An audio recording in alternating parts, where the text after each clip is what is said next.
Hello, नमस्कार। Maths with Yadavindra channel में आपका स्वागत है। रीट 2012 में आया हुआ प्रश्न है, यदि ए अनुपात बी समानुपात सी अनुपात डी हो तो संख्याएं ए सी और डी विततानुपात में होती हैं, कब होंगी? यदि ए बी बराबर सी डी हो, या ए सी बराबर बी डी हो, या बी बराबर सी हो, या ए बराबर डी हो।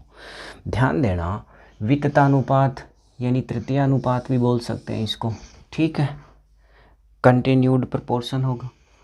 अब मान लीजिए आपसे ये पूछे कि 4:9 है तो इसका तृतीय अनुपात क्या होगा, ठीक है।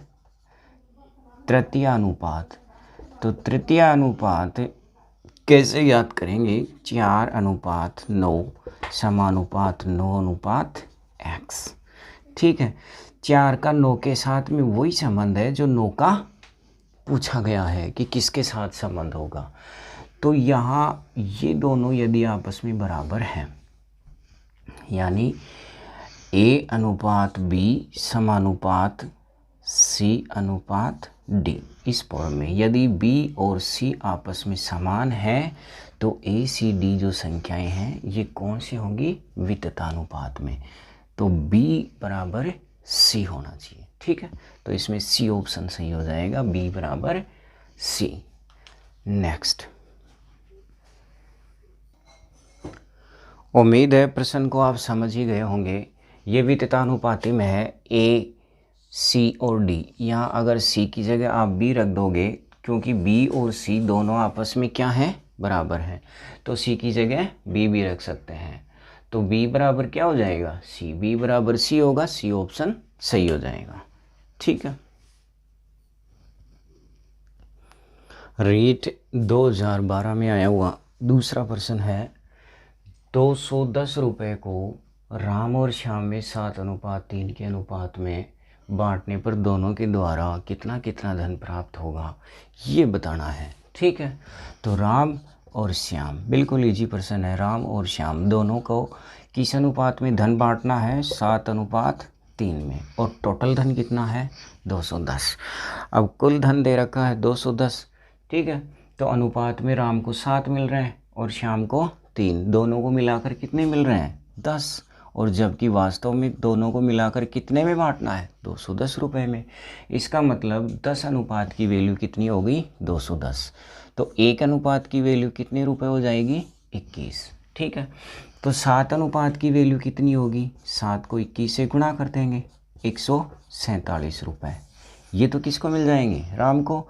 और श्याम को 1 अनुपात की वैल्यू 21 है, तो 3 अनुपात की वैल्यू हो जाएगी 63 रुपये। तो श्याम को कितने मिल जाएंगे? 63, और राम को 147, ठीक है। नेक्स्ट,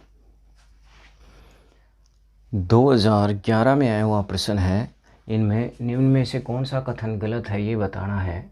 तो पहला ऑप्शन है, यदि राशि ए बी सी डी समानुपात है तो ए डी बराबर बी सी होगा, या ए बी सी डी समानुपात में हो तो ए सी बराबर बी डी होगा, या समानुपात अपने पास में अनुपात है ए अनुपात बी, इसका व्युत्क्रम बी अनुपात ए होगा।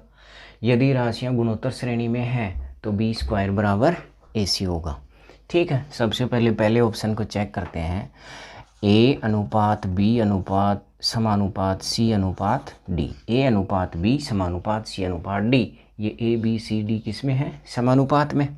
अब समानुपात में है तो मध्य पद होगा गुणनफल बराबर बाह्य पद होगा गुणनफल। मध्य पद हो गए ए और डी, बाह्य पद और मध्य पद हो जाएंगे बी और सी।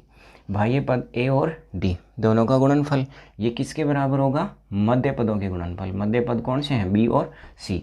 तो क्या ऑप्शन में है? ए और डी, बी और सी इसके बराबर होंगी। इसका मतलब ये ऑप्शन अपना सही है, यानी ये जो कथन है ये सही है, ठीक है। फिर दूसरा, ए बी सी डी समानुपात में है तो ए सी, ए और सी दोनों आपस में कैसे गुणा हो सकती हैं? ये आपस में गुणा नहीं होंगी, ठीक है। इसका मतलब ये ऑप्शन अपना गलत हो जाएगा।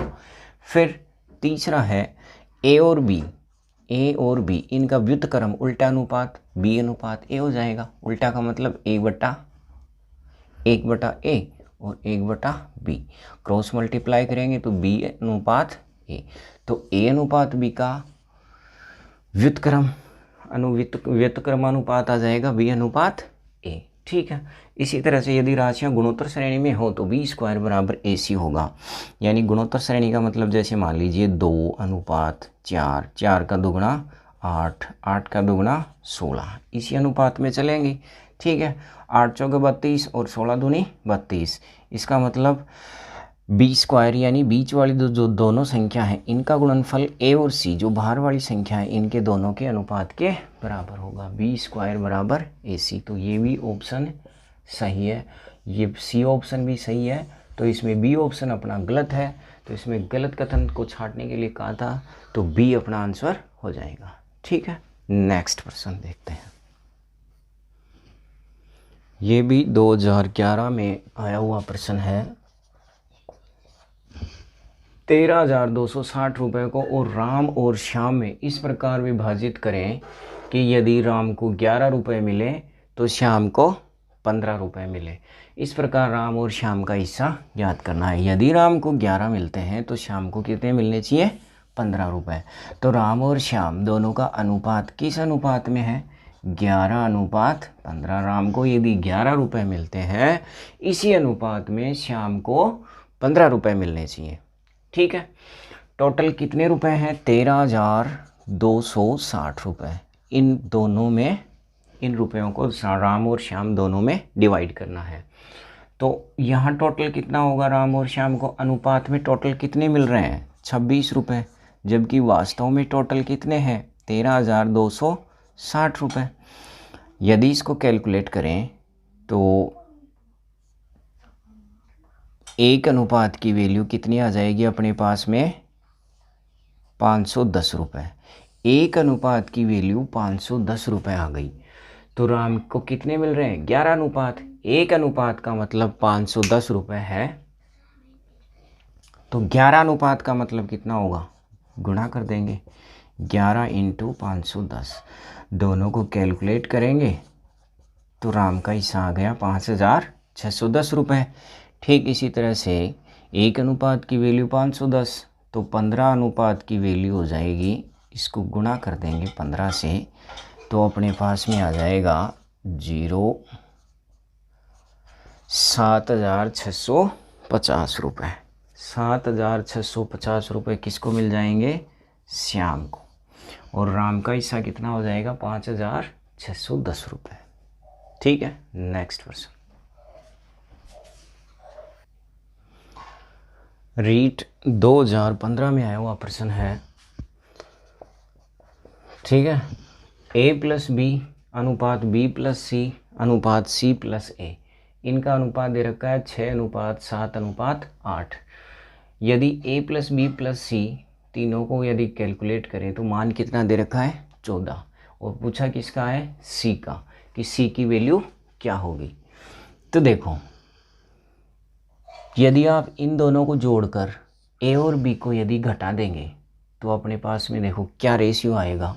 इन दोनों को जोड़ेंगे b+c और c+a, इन दोनों को जोड़ के अगर a और a+b इसमें से घटा दें तो ध्यान देना बराबर इन दोनों को कैलकुलेट किया है तो b+c का अनुपात 7 और c+a का अनुपात कितना है? 8, यानी 7+8। ठीक है। और इसमें a और b माइनस करना है 6।